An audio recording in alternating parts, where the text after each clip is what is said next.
În camera de hotel unde stătuse ultima dată, prietenele ei au găsit o imagine bântuitoare.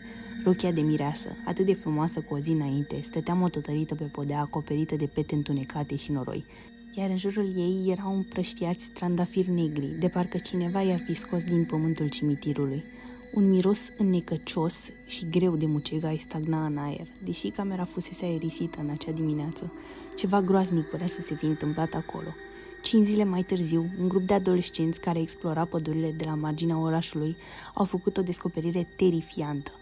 Într-o poiană uitată, printre copacii bătrâni și întunecați în ceață, trupul Elenei era așezat ritualic, într-o rochie de mireasă diferită de a ei, veche, acoperită de pete de mucegai și ruptă în locuri. Pe fața ei era pus voalul, gros, opac, iar în mâini avea legați niște trandafiri negri, care acum erau uscați și sfărâmați. Un mesaj era gravat în pielea palidă a brațului ei, până când